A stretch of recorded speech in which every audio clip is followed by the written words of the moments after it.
رسوله النبي الكريم ونحن على ذلك من الشاهدين والشاكرين والحمد لله رب العالمين. رب اشرح لي صدري ويسر لي أمري واحلل عقدة من لساني يفقهوا قولي. رب زدني علما سبحانك لا علم لنا إلا ما علمتنا إنك أنت العليم الحكيم.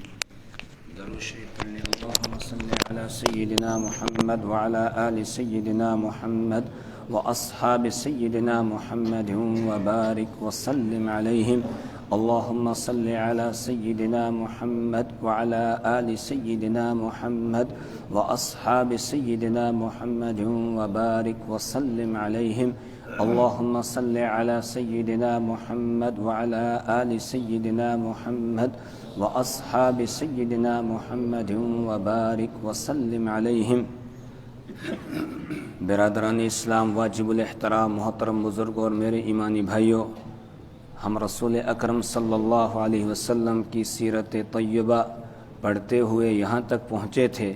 کہ جب رسول اکرم صلی اللہ علیہ وسلم نے دو ٹوک الفاظ میں اللہ کی وحدانیت کا اعلان کیا تو اس پر مکہ کے مشرک آپ کے مخالف ہو گئے، لیکن ان کی مخالفت کے باوجود پھر بھی وہ لوگ کہ جن کے دل میں اللہ نے کچھ نہ کچھ حقیقت پسندی کی روشنی رکھی ہوئی تھی اور وہ کسی بڑی روشنی کی تلاش میں تھے، وہ آہستہ آہستہ جڑتے چلے جاتے ہیں اور رسول پاک صلی اللہ علیہ وسلم کا قافلہ یہ بڑھنا شروع ہو جاتا ہے۔ اس پر مشرکین پریشان ہو جاتے ہیں۔ پہلے تو یہ سمجھ رہے تھے کہ یہ بس کچھ دن کا کھیل ہے، اس کے بعد ختم ہو جائے گا اور پھر ان کا نام و نشان نہیں رہے گا، لیکن اب ان کو یہ لگا کہ یہ تحریک بڑھتی چلی جا رہی ہے تو وہ متفکر ہوئے اور اس سلسلے میں انہوں نے پہلے تو رسول اکرم صلی اللہ علیہ وسلم کو بدنام کرنے کی کوشش کی، آپ کو شاعر، ساحر، کذاب، اسی طریقے سے مجنون کہنے کی کوشش کی اور قرآن پاک برابر ان کے تمام جو بھی وہ رسول پاک صلی اللہ علیہ وسلم پر الزامات لگا رہے تھے، قرآن پاک اس کا برابر جواب دیتا جا رہا تھا اور ان کو جھنجھوڑا جا رہا تھا کہ کچھ عقل کے ناخن لو، تم کس کو پاگل کہہ رہے ہو جو اخلاق کے اعلیٰ درجے پر فائز ہے اور جس کی ایک ایک بات جو ہے وہ حقیقت کو بالکل کھول کر رکھ دیتی ہے، تو اس کو تم کہہ رہے ہو کہ یہ دیوانہ ہے، یہ مجنون ہے۔ نہیں، وما انت بنعمت ربک بمجنون، آپ اپنے رب کی نعمت سے مجنون نہیں ہے۔ ام یقولون به جنہ، وہ کہتے ہیں کہ آپ مجنون ہیں۔ نہیں، اصل بات یہ ہے آپ ان کے پاس حق کو لے کر آئے ہیں اور یہ حق کو پسند نہیں کرتے ہیں، حق کا انکار کرتے ہیں، اس وجہ سے یہ آپ کی مخالفت کر رہے ہیں، اصل وجہ یہ ہے۔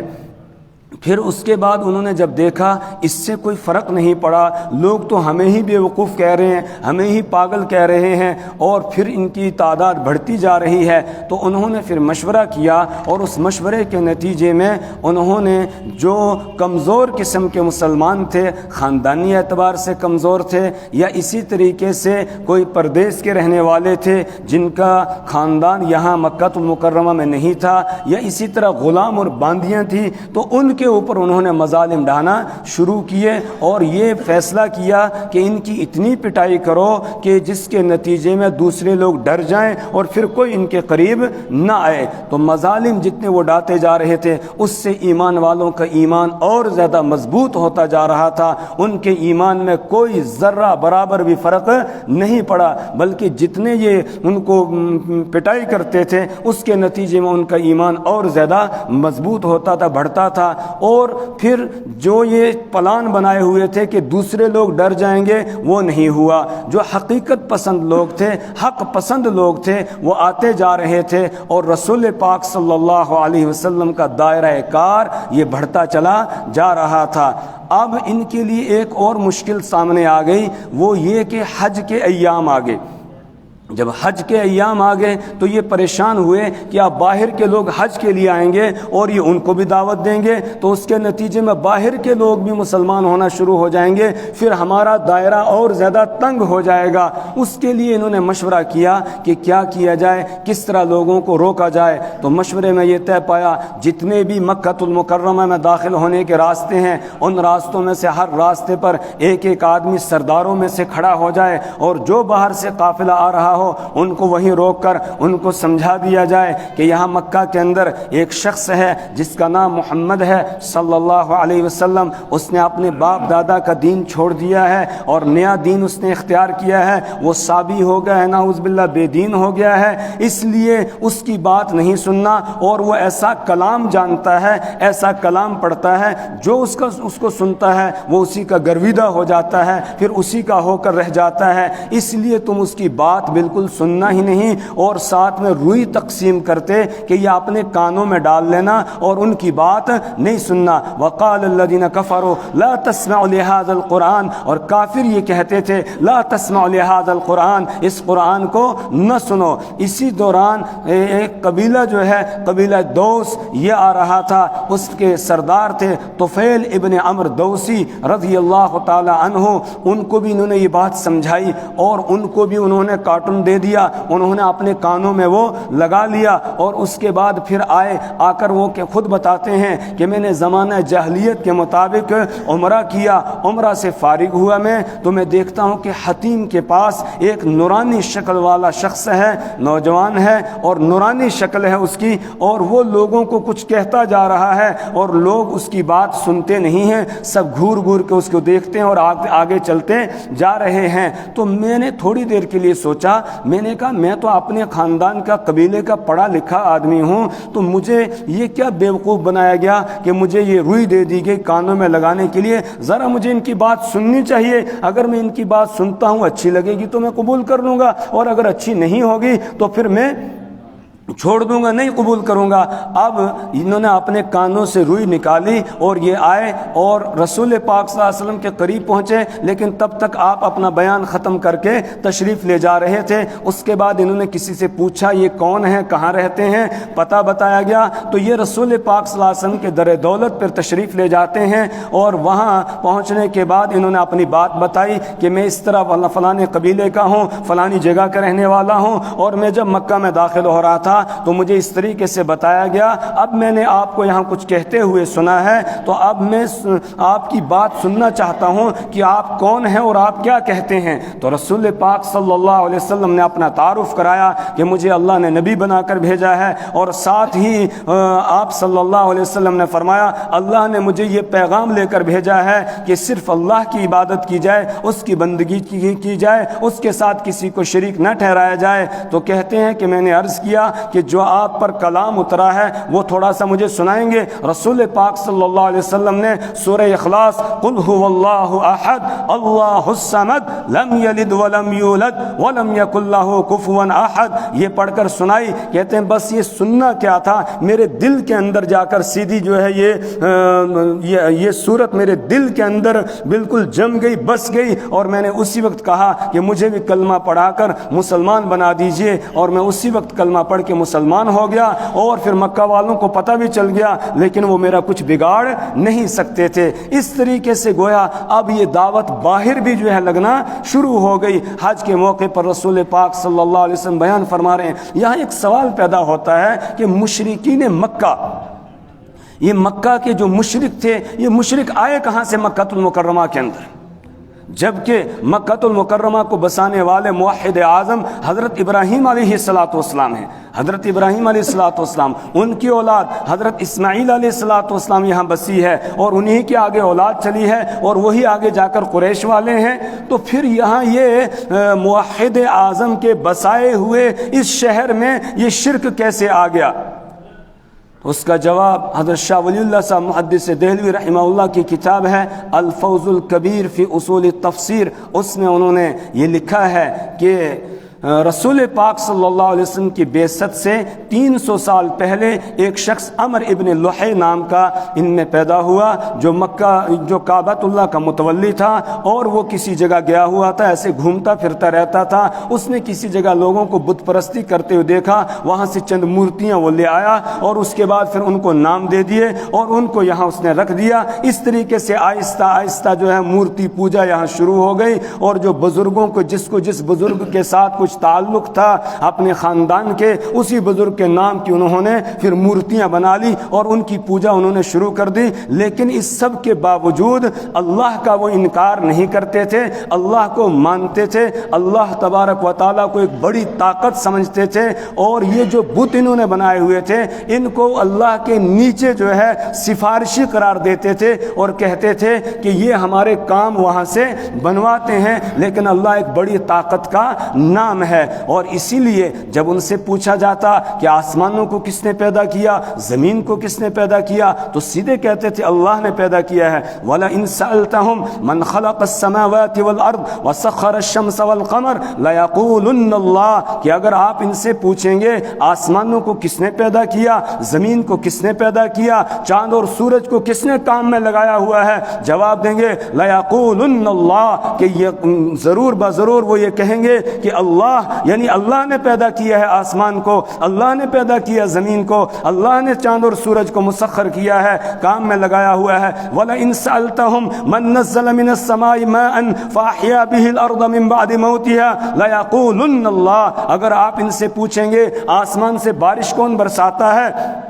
پھر اس کے ذریعہ سے مردہ زمین کو کون زندہ کرتا ہے، تو یہ جواب یہی دیں گے لَيَقُولُنَّ اللَّهُ، ضرور بضرور کہیں گے اللہ ہے۔ قُلْ مَن يَرْزُقُكُم مِّنَ السَّمَاءِ وَالْأَرْضِ أَمَّن يَمْلِكُ السَّمْعَ وَالْأَبْصَارَ وَمَن يُخْرِجُ الْحَيَّ مِنَ الْمَيِّتِ وَيُخْرِجُ الْمَيِّتَ مِنَ الْحَيِّ وَمَن يُدَبِّرُ الْأَمْرَ فَسَيَقُولُونَ اللَّهُ، اگر آپ ان سے پوچھیں گے مَن يَرْزُقُكُم مِّنَ السَّمَاءِ وَالْأَرْضِ، کون ہے جو تم کو رزق دیتا ہے آسمان سے، أَمَّن يَمْلِكُ السَّمْعَ وَالْأَبْصَارَ، آنکھوں میں دیکھنے کی طاقت، کانوں میں سننے کی طاقت دینے والا کون ہے، کون اس پہ اختیار رکھتا ہے۔ اسی طریقے سے وَمَن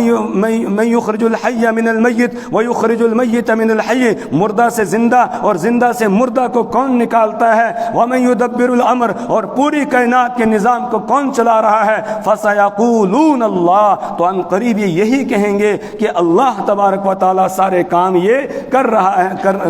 کرتا ہے، اللہ کا یہ انکار نہیں کرتے تھے۔ اور اسی طرح کچھ نہ کچھ یہ اللہ کی عبادت بھی کرتے تھے، نماز بھی پڑھتے تھے۔ وَمَا كَانَ صَلَاتُهُمْ عِنْدَ الْبَيْتِ إِلَّا مُكَاءً وَتَصْدِيًّا، نماز کا تصور تھا لیکن نماز کی شکل انہوں نے بگاڑ دی تھی، وہ یہ کہ بیت اللہ کے پاس آ کر کچھ تالیاں والیاں بجاتے، سیٹیاں بجاتے اور کہتے تھے بس ہم نے نماز پڑھ لی ہے۔ اسی طرح حج بھی کرتے تھے، اس میں بھی انہوں نے نئی نئی باتیں نکال لی تھی۔ قریش کے لوگ یہ مزدلفہ ہی میں رکتے تھے، آگے عرفات جاتے ہی نہیں تھے، وہیں سے واپس لوٹ آتے تھے۔ اسی طرح جو مینا کے 3 دن ہیں جہاں اللہ کی بڑائی کو بیان کیا جاتا ہے، وہاں اپنے آباء و اجداد کا تذکرہ کرتے، ان کے کارناموں کا تذکرہ کرتے، اللہ کی یاد میں نہیں لگتے تھے۔ اس طرح کے کچھ کام انہوں نے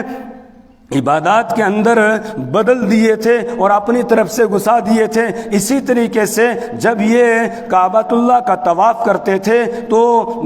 قریش نے لوگوں کے ذہنوں میں یہ تصور بٹھا دیا تھا کہ جو لوگ دور کے رہنے والے ہیں، باہر کے رہنے والے ہیں، تو وہ جب یہاں کعبۃ اللہ کا طواف کرنے کے لیے آئیں تو وہ جو کپڑے ان کے جسم پر لگے ہوئے ہوں ان کپڑوں کو اتار لیں اور ہم سے کپڑے لے لیں اور پھر ہمارے کپڑے پہن کر وہ طواف کریں، کیونکہ ان کے جو کپڑے ہیں یہ گندے کپڑے ہیں، ان کپڑوں میں انہوں نے گناہ کیے ہوئے ہیں، تو اب ہم سے جو کعبہ کے ہم متولی ہیں یہاں کپڑے لے کر پھر وہ طواف کریں۔ ایک عرصے تک یہ کپڑے دیتے رہے، بعد میں انہوں نے ان کپڑوں کے اوپر فیس مقرر کر دی، کرایہ مقرر کر دیا کہ اتنا کرایہ ہم لیں گے، تو اب لوگ بیچارے غریب ہوتے تھے، وہ کرایہ نہیں ادا کر سکتے تھے، انہوں نے پھر ننگے ہو کر کعبہ شریف کا طواف کرنا شروع کر دیا۔ اس طریقے سے گویا دین کو انہوں نے بگاڑ دیا تھا۔ اب رسول پاک صلی اللہ علیہ وسلم جو ملت ابراہیمی بالکل جو صحیح دین تھا اس دین کی دعوت ان کو دے رہے تھے، اور ان کے ذہن میں ملت ابراہیمی کا تصور تو ختم ہو چکا تھا، یہ اپنا بنایا ہوا ایک دین تھا، اور اس کی وجہ سے یہ مخالفت کرتے تھے۔ ورنہ مسلمانوں نے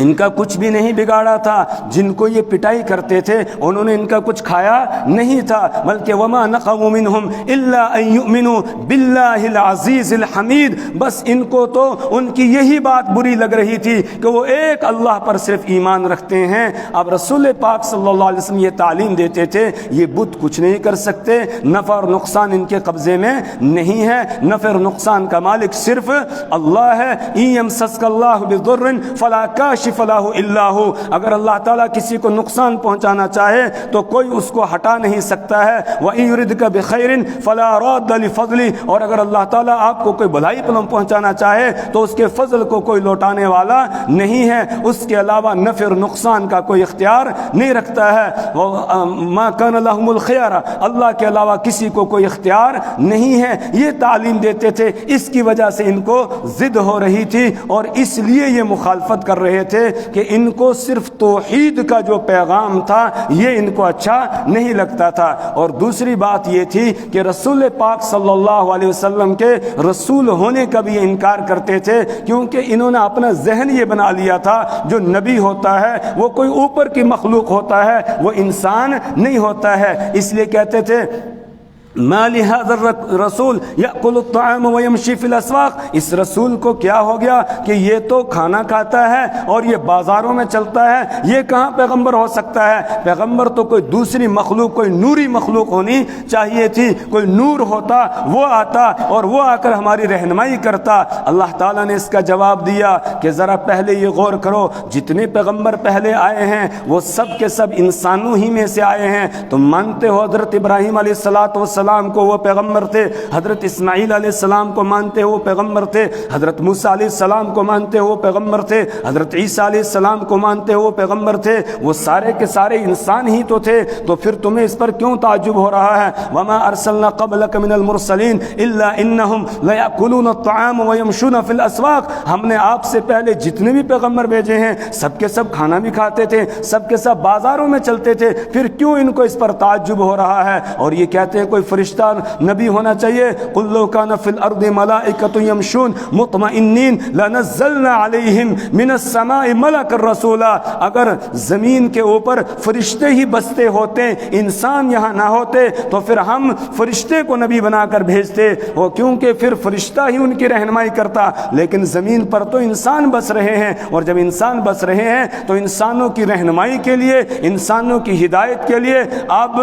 انسان ہی کو نبی بنا کر بھیجا جا سکتا ہے۔ عقل کی بات یہی ہے، اور اگر کوئی کہے نہیں انسانوں کی ہدایت کے لیے فرشتے کو نبی بنا کر بھیجنا چاہیے، وہ بے عقلی کی بات ہوگی۔ کیوں؟ اس لیے کہ فرشتے میں اور انسانوں میں کوئی مناسبت نہیں ہے، اور جب مناسبت نہیں ہے، نبی جو ہوتا ہے وہ امت کے لیے نمونہ ہوتا ہے، نبی امت کے لیے نمونہ ہوتا ہے۔ اب فرشتہ نمونہ بن ہی نہیں سکتا ہے، نہ اس کو کھانے کی ضرورت، نہ اس کو پینے کی ضرورت، نہ اس کو شادی بیاہ کی ضرورت، نہ اس کو مکان کی ضرورت، تو پھر ہم انسان یہ کہیں گے اس کو تو کچھ کرنا نہیں ہے، اللہ اللہ کرنا ہے اور کوئی کام اس کا ہے نہیں، ہمیں تو یہ سارے دھندے کرنے ہیں، ہمارے پاس ٹائم ہی نہیں ہے نماز پڑھنے کا، ہمارے پاس ٹائم ہی نہیں ہے ذکر کرنے کا، ہمارے پاس ٹائم ہی نہیں ہے اللہ کو یاد کرنے کا، اس طرح کہہ کر انکار کر دیتے۔ لیکن جب انسانوں کی ہدایت کے لیے انسان ہی کو نبی بنا کر بھیجا گیا، اور اس کے ساتھ تمام لوازمات بشریہ لگے ہوئے ہیں، اور ان کی ادائیگی کے ساتھ ساتھ وہ اللہ کی عبادت اور بندگی کر کے دکھاتا ہے، اور پھر عبادت بھی کیسے کرتا ہے، اللہ اکبر، باوجود اس کے کہ وہ بخشایا ہے، لیکن پھر بھی رات کو اتنی دیر تک کھڑے رہتے ہیں کہ پاؤں مبارک ورم کر جاتے ہیں، اور پھر جب کہا جاتا ہے یا رسول اللہ صلی اللہ علیہ وسلم آپ تو بخشائے ہیں، آپ پھر اتنی محنت کیوں اٹھاتے ہیں؟ آپ نے فرمایا افلا اکون عبدا شکورا، کیا میں اس کا شکر گزار بندہ نہ بنوں؟ میں تو اس کا شکر ادا کرنے کے لیے اس کی عبادت کرتا ہوں کہ اس نے مجھے امام الانبیاء والمرسلین بنایا ہے، میں اس کا شکر ادا کرنے کے لیے کرتا ہوں۔ اس طرح آپ نے عبادت اور بندگی کر کے دکھائی، اور جینے کا ایک طریقہ اور سلیقہ اور ایک تہذیب و تمدن انسانوں کو آپ صلی اللہ علیہ وسلم نے دیا، اور اللہ تبارک و تعالیٰ نے اعلان کر لیا لقد کان لکم فی رسول اللہ اسوۃ حسنہ، تمہارے لیے رسول اکرم صلی اللہ علیہ وسلم کے حیات طیبہ بہترین نمونہ ہے، لہذا تم ان کی پیروی کر کے آؤ، ان کے طریقے کے مطابق زندگی بسر کر کے آؤ، کامیاب ہو جاؤ گے، اور اگر ہٹ کے زندگی بسر کرو گے پھر کامیابی کی کوئی گارنٹی نہیں ہے، پھر تو ناکامی کا منہ دیکھنا پڑے گا، پھر تو قیامت کے دن جو رسول پاک صلی اللہ علیہ وسلم کے طریقے سے ہٹنے والا ہے وہ اپنے ہاتھوں کو کاٹے گا، وَيَوْمَ يَعَضُّ الظَّالِمُ عَلَى يَدَيْهِ يَقُولُ يَا لَيْتَنِي اتَّخَذْتُ مَعَ الرَّسُولِ سَبِيلًا يَا وَيْلَتَى لَيْتَنِي لَمْ أَتَّخِذْ فُلَانًا خَلِيلًا۔ اس دن وہ ظالم انسان جو رسول اللہ صلی اللہ علیہ وسلم کے طریقے کو چھوڑ کر دوسروں کے طریقوں کو اختیار کرتا ہے اور اس کے مطابق زندگی گزارتا ہے، رسول پاک صلی اللہ علیہ وسلم کو اپنے لیے آئیڈیل اور نمونہ نہیں بناتا ہے بلکہ کسی اور کو بنا کر ویسے زندگی بسر کر رہا ہوتا ہے، قیامت کے دن اپنے ہاتھوں کو کاٹے گا، چبائے گا اور کہے گا یا ویلتا لیتنی لم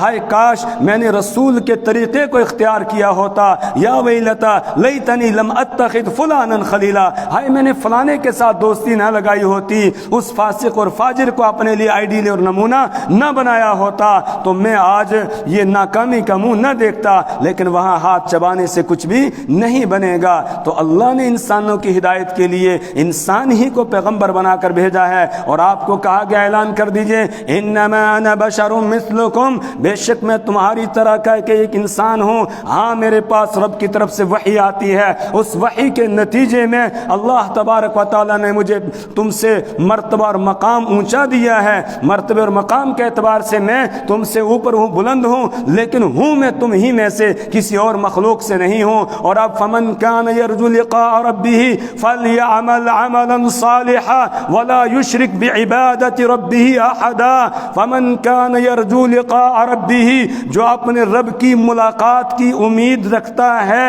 تو فلیعمل عملا صالحا، اسے چاہیے کہ وہ نیک اعمال کرے، ولا يشرك بعبادة ربه احدا، اور اپنے رب کی عبادت میں کسی اور کو شریک نہ ٹھہرائے۔ اسی طریقے سے رسول پاک صلی اللہ علیہ وسلم ان سے یہ کہتے تھے مرنے کے بعد ایک دن دوبارہ زندہ کیے جاؤ گے، اور تم جس طرح سوتے ہو اور پھر اٹھتے ہو اسی طرح ایک دن مرنے کے بعد بھی تم کو اٹھایا جائے گا، رب کی عدالت لگے گی، پھر زندگی کا حساب کتاب ہوگا، پھر جنت بھی ہے جہنم بھی ہے۔ اس کو بھی یہ نہیں مانتے تھے، اس کا بھی انکار کرتے تھے اور کہتے تھے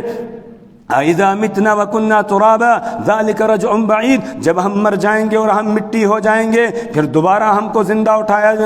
کیا جائے گا، ذلك رجع بعید، یہ تو دور کا لوٹنا ہے، ہیہات ہیہات لما توعدون، کہتے تھے یہ ناممکن ہے، ایسا نہیں ہو سکتا ہے کہ جب ہم مر جائیں گے ہماری ہڈیاں بوسیدہ ہو جائیں گی، من یحیی العظام وہی رمیم، جب ہڈیاں بوسیدہ ہو جائیں گی پھر کون ان کو دوبارہ زندہ کرے گا؟ قل یحییھا الذی انشأ اول مرہ، قرآن پاک نے جواب دیا کہ ذرا غور کرو، جس نے تمہیں پہلی مرتبہ پیدا کیا ہے وہی تم کو دوبارہ زندہ کرے گا، وہی تم کو دوبارہ جوڑے گا، اور بالکل جیسے تھے ویسے ہی وہ بنائے گا، ذرا برابر کوئی فرق نہیں ہوگا۔ کہ ایحسب الانسان ان لن نجمع عظامہ، انسان یہ خیال کرتا ہے کہ ہم اس کو جمع نہیں کریں گے، بلا قادرین علی ان نسوی بنانا، نہیں بلکہ میں تو اس بات پر قادر ہوں کہ میں ان کے انگلیوں کے جو پوروے ہیں وہ بھی جیسے تھے ویسے ہی میں ان کے بناؤں گا، بالکل تم کو بنایا جائے گا۔ اور پھر ينبأ الانسان یومئذ بما قدم واخر، اس دن انسان کو بتا دیا جائے گا جو اس نے آگے بھیجا ہوگا، جو پیچھے چھوڑ کر آیا ہے سب اس کے سامنے آ جائے گا، جو کچھ اس نے آگے بھیجا،